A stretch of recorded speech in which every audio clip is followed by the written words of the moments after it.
Quilting, a craft born of necessity, is now an art form loved by nearly 20 million adult Americans.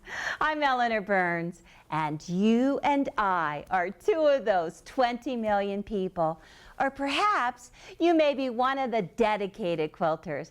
Now those are ones that bought 107 million yards of fabric last year. That's enough to circle the globe 2.5 times.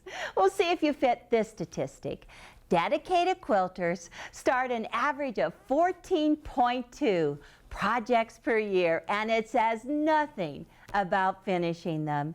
76% of them have a room dedicated to sewing and quilting, and most have an average of 2 sewing machines.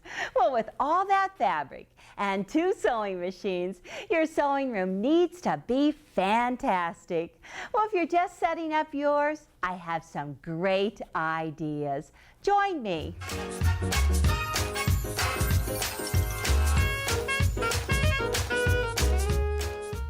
I think I'm the luckiest quilter in the world in my special sewing room.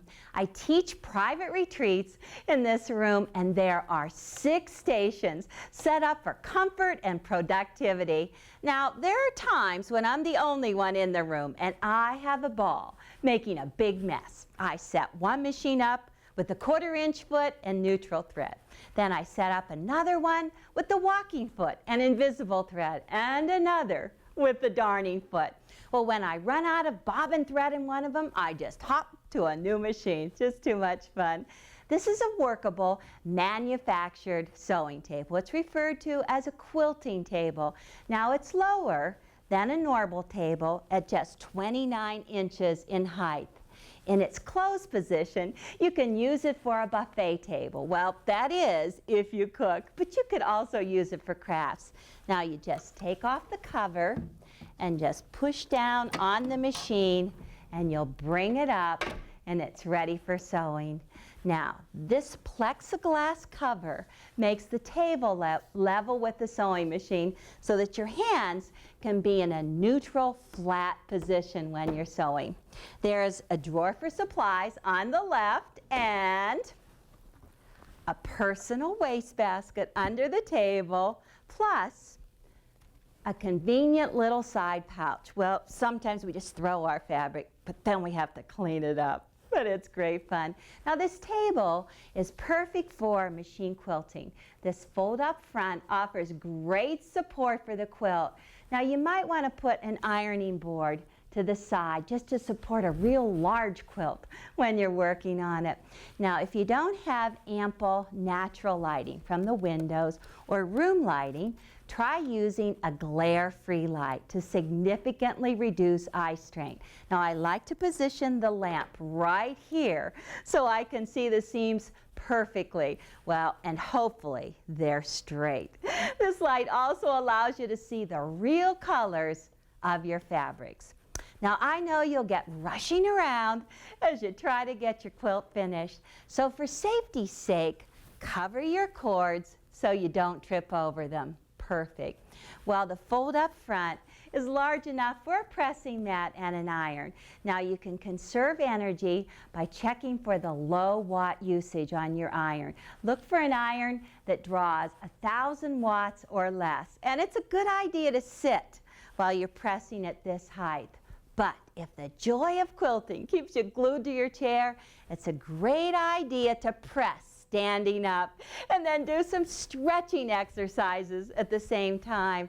Now, this is a custom pressing table. It's 30 inches high. Depending on your height, you could put it up on blocks, just get a little higher. And you also want your cutting table higher than a regular table. 36 inches is just perfect for my height of 5'7". Well, actually, you can turn many tables into a higher table, making it better for your back just by cutting PVC pipe or conduit and just slip them on the legs. Works great. Remember to protect the floor with rubber caps. my friend Brian designed a special bracket system so I can hang quilts easily. I put casings on all my quilts so I can just quickly slide them on and off on these rods. They're made from conduit too. Now, this is the Delectable Mountains quilt. We'll be making it in the next program. So beautiful. Now, this is a design wall. You can place your pieces on the wall as you're working, and then just step back and see if you like the way your quilt is going together. It's also perfect for helping you decide just which color to use. I have another sewing room to show you. This is my fake sewing room. This is my studio sewing room. Now, I know it looks like a real room, but my stairs go absolutely nowhere. And when we want to have a fire in the fireplace, all we do is take a piece of red cellophane, turn a fan on it, and we have all of these flickering flames. Now, my garden always looks beautiful, but it's actually just an enlarged photograph with a light behind it. But regardless, I do need to have a design wall for my sewing room. So my son Orion is going to show us how to make one. Hi, Mom. I'm ready to do this. All right. All right, I went down to the hardware store and I picked up a 4x8 sheet of soundboard, some spray adhesive, and it's like a little bit pressed fiber. It's you can scratch it a little bit. It's kind of like particle board, but not. And this is what you stick the pins in. Right. And I went to a store that sells upholstery fabric, and I picked up some headliner.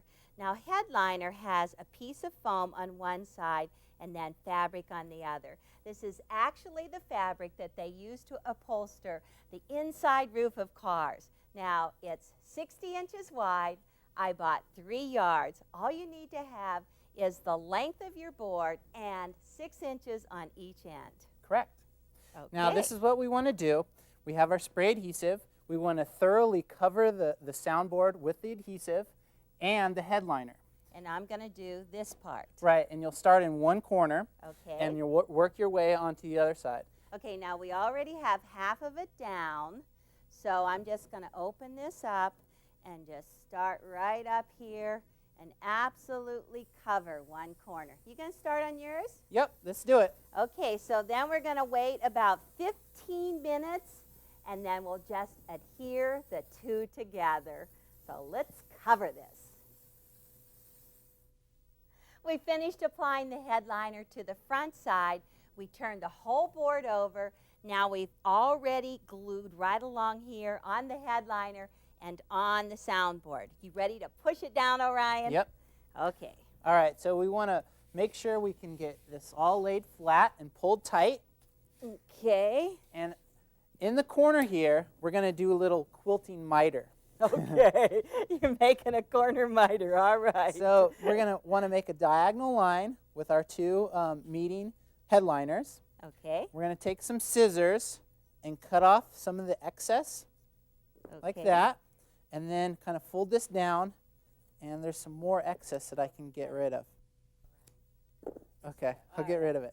Get rid of it. Now what we need to do, and Eleanor will do it for you, is she'll spray some more adhesive on the bottom side and press it tight. I can do this.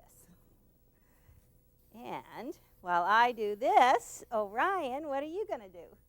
Well, what I'm bringing in here is our framework. Okay. We can't really attach this to our wall because if you did, you're going to have to glue it on there and you won't be able to pull off the drywall. It'll ruin your drywall. So what we did is we made a frame, and the frame is 4x8. I used 2.5-inch wide boards by 3/4 inches deep, and this one's 8 foot, and the total width right here is going to be 4 feet. Okay? Now, what I used to attach the two boards together were 4 L brackets for the corners, and then I have the T brackets, metal T brackets, for the middle. And what I need to do now is finish putting this L bracket up in the corner over here. Okay, let's trade places. All right. We're just dancing all over the place. Really? I can't do this step. Okay. So I have a cordless screwdriver, and I'm going to screw that in. Okay. Corners. Make it nice and tight. Yeah, we're going to want to make it Whoops. nice and tight. There you go. That's good. And I got a couple more in here. Couple more. Now, Orion, what is this? That's some adhesive caulking Okay. that we're going to adhere the framework to our soundboard. Okay. So if I just make a complete bead, let me see if I can squeeze. Oh, Keep squeezing. I can't do. Get Whoa. in the middle. Oh, in the middle. So we're going to do a continuous bead all around Okay. the frame. All right. Do I have And to then- go fast? No, you can go as slow as you want. Oh, good. And when you get that done, we're going to flip it over, Okay. and we're going to use these anchors to anchor our design wall to our wall. Now, these are a little bit more heavy duty, these metal ones, or you can use the plastic. And what I'm going to attach to the design wall frame are these key hooks. And the way that they work is you drill them into the frame, and then your screw, once you put a screw into the anchor, it'll stick out from the wall. You can slide that into place, and it'll hold it in place. And then Grant will come and help you hang this up, and then he'll show us how to make a sewing table. All right. Perfect. You got it on the first try. Yeah, I used the white anchors and screwed them into the wall, and then just set it on top. Perfect. Now, take this and just smooth it on there, and then the static will just make it stick. So when you want to play with your blocks, you can just place them wherever you want and move them all around. It's wonderful. Well, it's great to have two sons helping with the sewing room. So thanks for joining us, Grant. It's my pleasure. Well, what do you have here? Well, what we have here is a farm table that we're going to make into an inexpensive sewing table. Good idea. What we started with is a piece of plexiglass that we bought at our local quilt shop Uh-huh. And so all you need to know is the model of your sewing machine. because the cutouts are different for each model. Exactly. So that it'll fit just inside there. And this is how it will sit, as if it's flush with the top of the So table. it's even right across there. Good. So to start with, we're going to cut a hole into the table. And what I've done here is I laid out some masking tape and I put a few marks. And to do this, I've taken into consideration a few things. I've taken into consideration the supports on the sides, and if there are any in the middle, Good. and the layout so that it is towards the side of the sewing machine. Right, so if the machine is here, then I still have room for my cutting mat right here, even my pressing mat right up in the corner. And the marks that I've put on the masking tape are actually 1/4 of an inch smaller than the actual plexiglass itself. And the reason for that is so that this first cut is going to be the shelf that this will eventually sit on. Now, what's the measurement of this piece? This piece happens to be 24 inches by 12 and a half. So now that's the measurement is 23 and a half by 12 inches. Okay. Right, so it's a 1/4 inch the whole way around. Now, in order to cut this, we're going to take 2 steps. First, we're going to drill a hole, and then we're going to cut along with the jigsaw right along the inside of this line, just by about an eighth of an inch. I'm glad you're doing this. I get to drill the hole. Okay, you do it. Let's see.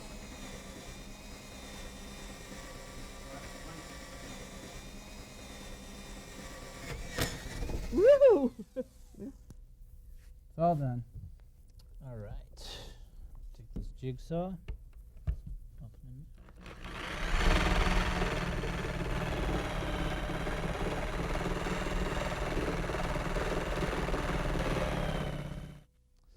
So now that we've rough cutted the majority of the hole, we need to clean cut it with the router. What we've done is taken a few pieces of straight plywood that we've cut on the table saw, and we've clamped it around the outside of the mark that we've made. And the distance that we're cutting it at, or that we've clamped it to, is the distance from the outside of the router base to this bit right here. And we've kept that distance the entire way around. I'm going to take 2 passes to make it, since it's an inch of material. And once we've done that, we're going to adjust these straight bars and clamp them out an additional 1/4 inch, and I'll only cut down the distance of the plexiglass so that it sits flush. Okay. Let's do this. Let's do this. That makes a lot. Oh my goodness. Safety first. Safety first.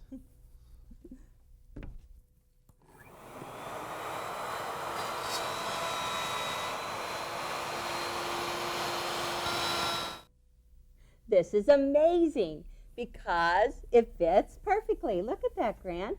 Thank you very much. You do that. But see how those cuts fit in there? Yes, Great. They worked out very well. We made the 2 cuts and then the 3rd one to finish it off. So now we just have to build a little shelf to set the machine on so we can put the plexiglass on top. Mm-hmm. We've taken the measurement, and the machine height to the working surface is 3 1/4 inches high. Okay, right there. So the table is 1 inch thick, Okay. and we've taken a couple 2x4s and cut them to 2 1/4 inches thick so that it should all be flush. And so all we're going to do with that is Screw it right to the bottom. and screw it in place. Screw it in Yep, place we're right from the bottom. And we're done.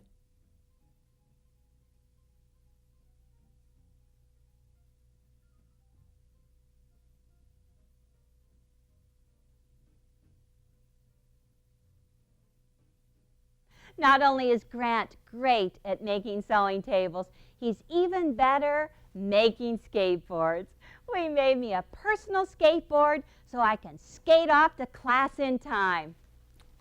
Oh, just kidding. Grant made this table several years ago, and it's one of my favorites. These days, a second sewing machine is either a serger or embroidery machine. So I can set up my embroidery, just push the start button, and then just turn over here and continue to strip piece nearby so I can keep an eye on my embroidery machine. I'm working on a label for the back of my quilt. It's going to be beautiful. Well, let me just stop this so I can talk on. Well, now take a look at your sewing machine. This one is set up ergonomically, so all of the important controls are right here at your fingertips. There's needle down, needle up. And then whenever you want to reverse sew, you just press the button right here. And this is the lock stitch. So the take-up lever for the presser foot is right here as well. So with the controls so handy, you rarely need to turn the flywheel. Works so well. Now, you might want to try a tilt table. This is what a tilt table looks like.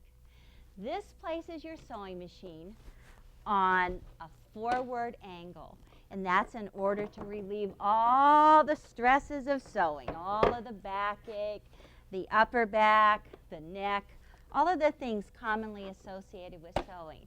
So this angle creates a direct line of sight to the needle. You know, it's good for people with glasses, and especially people with bifocals.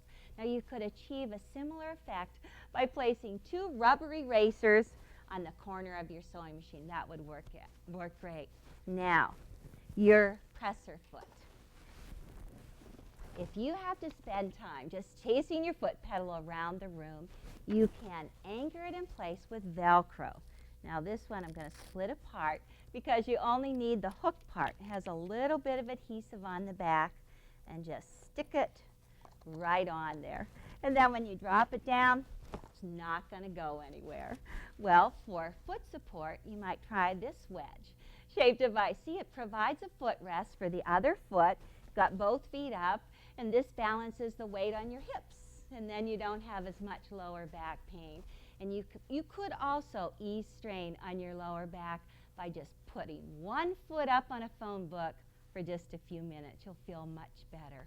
Well, make sure you select an adjustable chair. It's one so that you can adjust your seat height. You should be able to take it up and down and then pull it up again.